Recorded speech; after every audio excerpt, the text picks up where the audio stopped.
My name is Ben Burgis. I'm the author of Give Them an Argument, Logic for the Left, out now from Zer0 Books. This is another installment in our series of learning logical fallacies with Ben Shapiro. He's really an invaluable educational resource for identifying logical fallacies. What we want to cover right now is a Shapiro classic. It's one that has at least one totally unambiguous logical fallacy in it, and another that I think you could make a pretty good case for. I'm referring to his instant classic interview with the BBC's Andrew Neil. So much of what you've said in the past would seem to turn its back on Judeo-Christian culture. You're lecturing me on Judeo-Christian culture after you call the pro-life position barbaric? I just asked you a question.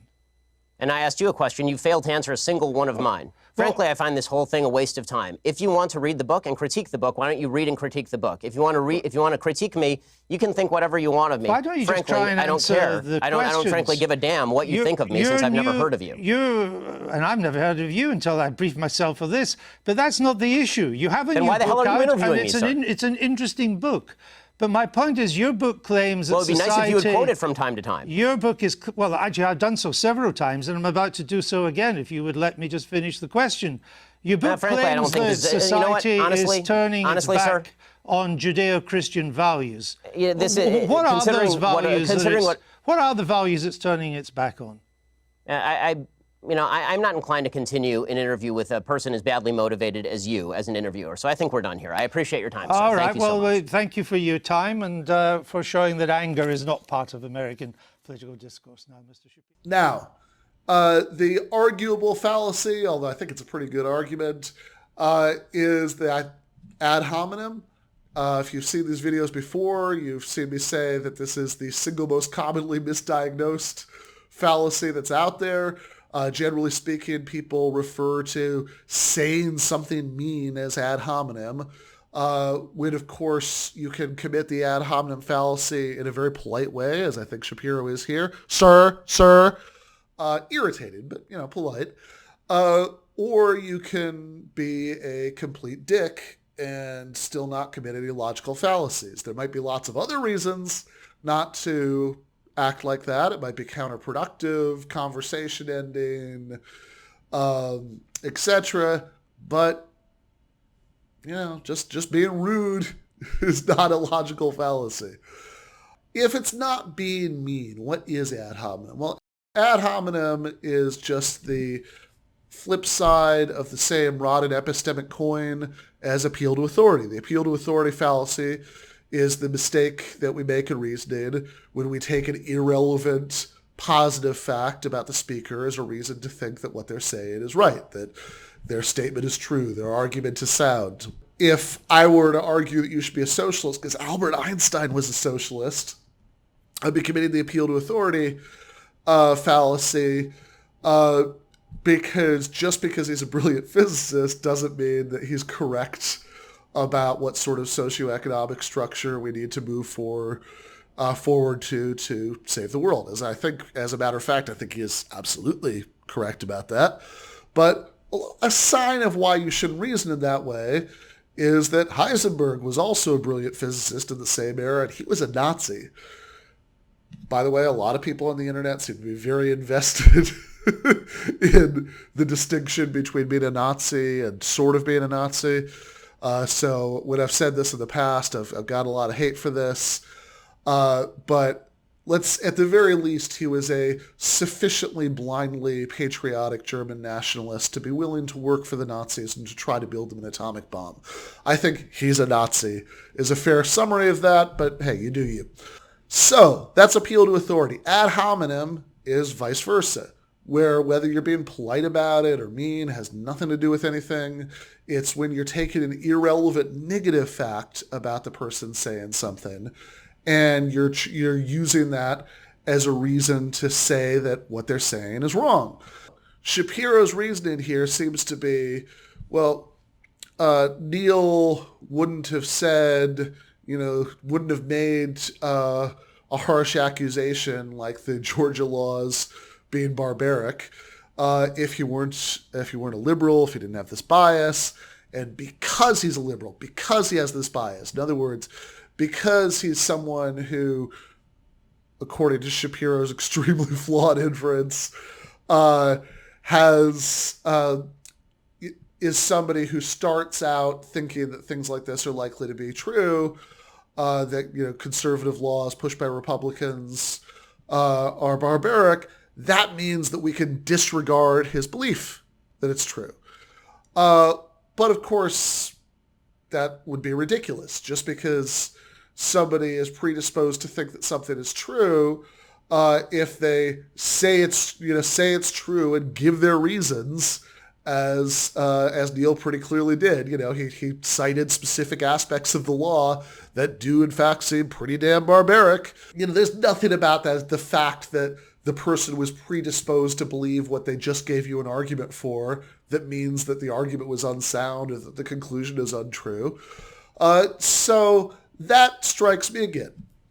I can see that you could have some wiggle room there. There might be another way to interpret, his argument, but that seems to me like a real instance of ad hominem.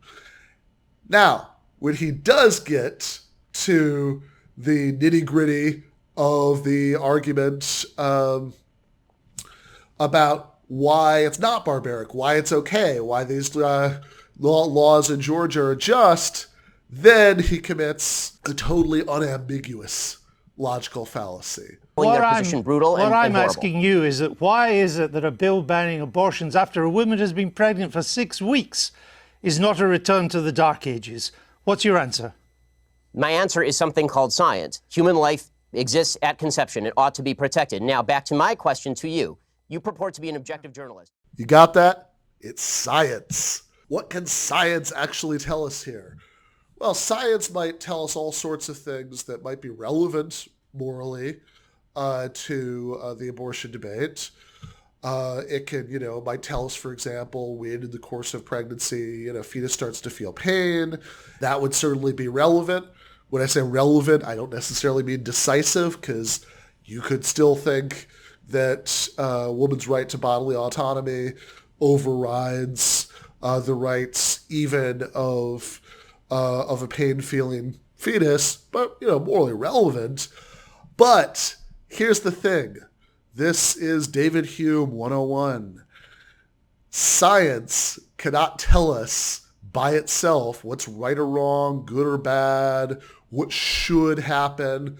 Anytime you're deriving moral or political conclusions from science, or from just pure, regular, non-moral facts, there has to be some kind of background moral or political principle that is doing some of the work to get you there.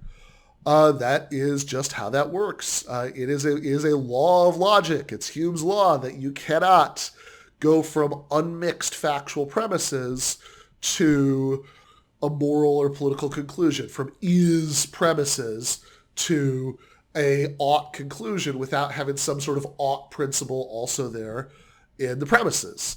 Now, you might think, all right, well, let's be charitable here. Maybe he's not committing this logical leap from is to ought, what logicians call the naturalistic fallacy. Maybe this is just an enthymeme. Maybe, in other words, this is an argument where not all the premises are being spelled out. There's a implicit premise that anything that's biologically human has a right to life. Now, that would be a ridiculous premise, because if that were right, then a disembodied human hand being kept alive in a laboratory would have a right to life, because it's biologically human and alive. This is why anybody who's thought about this for more than 30 seconds realizes that we need to distinguish the human life issue from the personhood issue. That whether something is a person, or has the moral rights of a person, or has some broader category of moral rights, you might think, especially, if you believe that non-human animals have a lot of the same moral rights as humans, that there's a broader category besides personhood we should be concerned with. But whatever you think about all that,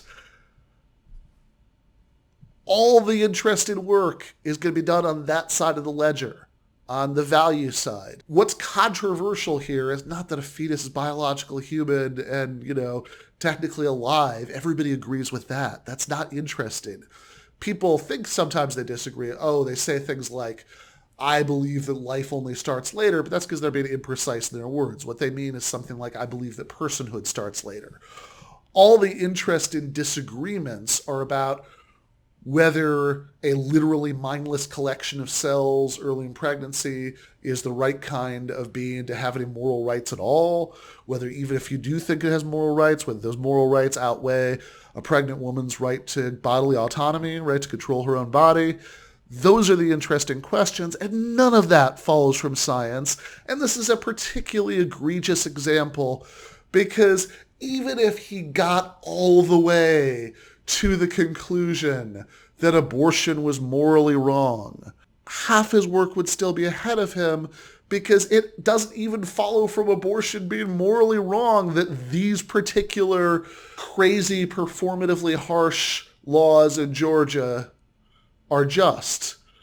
Lots of people in the pro-life movement, in fact, have long insisted that they have no interest in punishing pregnant women who get abortions, that they only want to punish the doctor, when Donald Trump said in 2016 that there should be some punishment for the woman.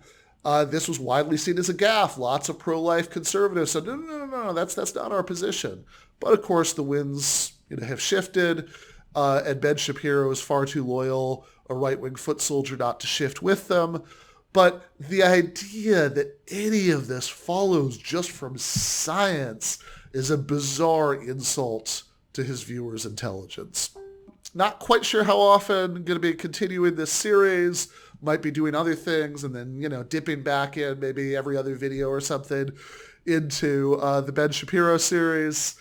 But then again, he does commit a lot of fallacies. So, maybe keep doing this for a little bit. Or, of course, the offer's still on the table if he'd ever like to just have a all-at-once face-to-face discussion. Wouldn't have to keep doing these things all a la carte. But in any case, thanks for watching. Bye, give them an argument. And for real, I'll see you next week.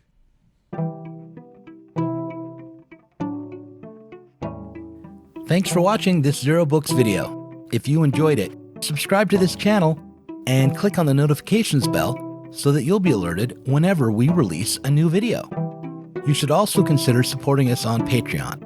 Our patrons get access to our Inside Zer0 Books podcast every week and can get access to the Zer0 Books book club and help us to continue making online content from the left.